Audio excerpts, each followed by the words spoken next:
crap, guess I'm rolling. Oh, no napkins handy, but luckily Hercules here is orange enough that you'd never be able to tell that this cheese Oh wait, you can tell that there are cheese doodles on him, because he's not quite that orange.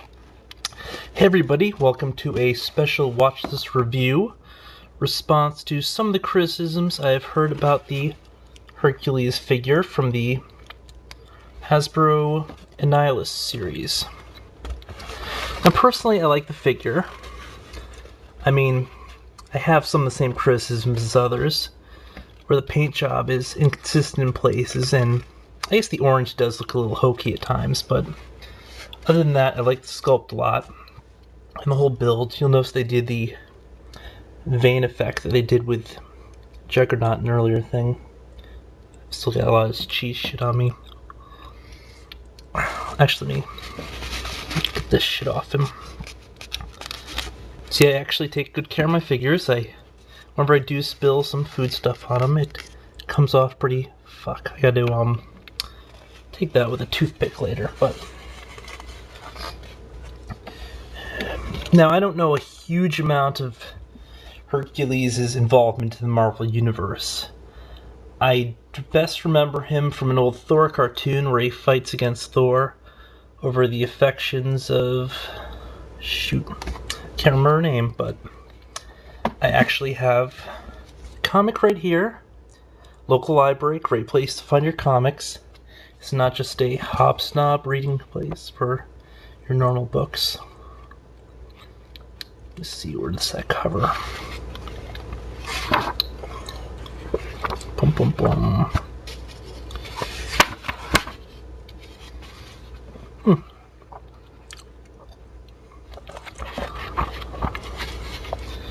Problem when you mark a ton of books, a ton of pages, it all gets out. Here it goes. Which I guess the episode was based on this story here. Now, as far as I'm aware, the premiere of Hercules has Thor finding the legendary Olympus, and they, of course, meet on a bridge. And because both of them, although they repeatedly try to portray Thor as being the more mature one and so forth, they end up fighting because, well, one wants to pass the bridge, but the other won't let him. I mean, they can't just take turns, but, you know. So they get into a huge argument, huge fight. Of course, they're evenly matched for some reason, despite the fact that Hercules should be a lot stronger, because he did hold up the earth or the sky or whatever Atlas usually holds, whereas the best that Thor's done was pulled up the head of the Midgard serpent, which encircles the earth. It's just random mythology trivia. I'm getting terribly, terribly sidetracked. The figure here. Now, as you'll notice, the face has entirely different skin tone than the actual figure. I mean, that's probably one of the most glaring flaws, besides the minor paint issues. Now, some people have criticized the use of the very bronze, very orangish color, but I kind of like it. It's in a lot of the cartoons and so forth, when you have a godly character, he has this orange aura or hue about him. I think it gives a little majesty here, especially with a figure that has as bland a costume as Hercules does. Just the fact that he's got a ton of bare chest. And this isn't stockings or anything, this is flesh here down here too. You'll notice there's a little bleed here between the leggings and the skin.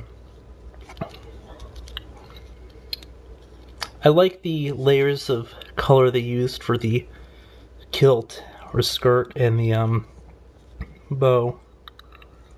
Bolt. I don't even know what you'd call that thing.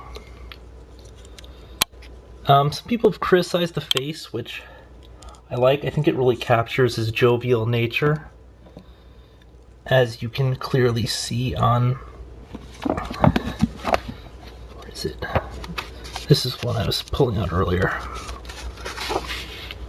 Here we go. such as this panel. This is probably my favorite Hercules panel. Just really exemplifies the character and his carefree nature. You know, that was prior to the 12 labors and so forth. Mythologically speaking, I'd assume. There's another great facial expression, but I'd say the face definitely represents the character, for better or worse.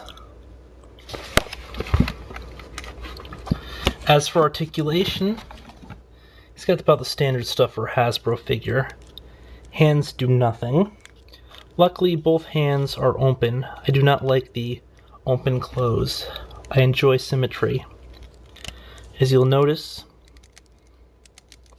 the shoulders are a little bit stiff, how they lock in place, but he's got a point up here at the shoulder on a ball joint. This upper bicep rotates, double jointed elbows, pin joints, and the wrist will swivel, and it also goes in and out. Of course, the range of motion will be tough to see because it's still fairly stiff. Waist, diaphragm / ab joint, goes back a good way. Head has full range of articulation. I mean, it won't go a full 360 just because the sculpt is so far up in the shoulders back here.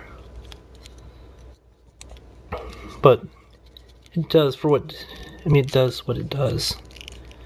The head doesn't go up a huge amount despite having this ugly thing right here. I hate when they use these. The hip joints are concealed by the skirt, but you can see it's a full range, partially inhibited by the skirt.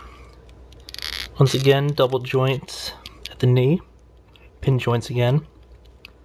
Pin joint here down at the ankle, and of course this actually doesn't swivel, but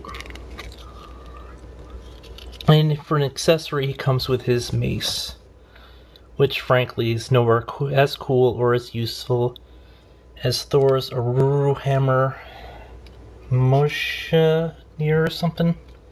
Some crazy name, but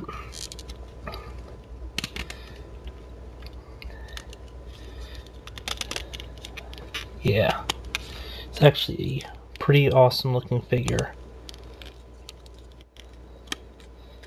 I mean, it's just not on par with the previous stuff done by Toy Biz, of course, but I mean, other than that, it's very high standards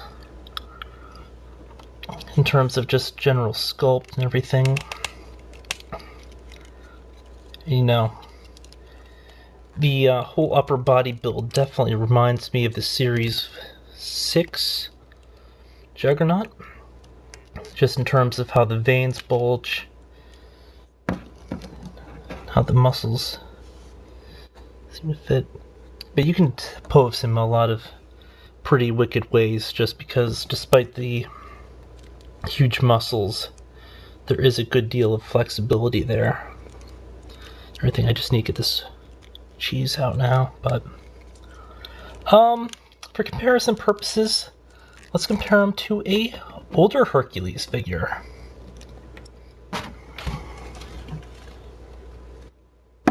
Haha! Wonder how many people here recognize this. Recognize this face here? Recognize this? Kevin Sorbo from the Six Pack Adventures. Well, of Hercules. It ran during the 90s. I mean, I think Kevin Sorbo is probably the coolest Hercules I'd ever seen, but I haven't seen a ton of Herculeses. I mean, I saw him in one of those bootleg Jason the Argonaut movies back in the 50s or 60s. And a bunch of the older stuff, you know, usually when he's got this huge beard, and actually kind of like that, but after seeing Kevin Sorbo with his whole clean-shaven hippie Hercules, I really got really behind the clean-shaven look. And it wasn't until I started seeing this Hercules I began to think more in terms of Hercules should have some facial hair. Of course, the Hercules you'll typically see has a ton ton more facial hair than that. Oh shoot, I gotta break this up somehow. I might hit the 10-minute mark.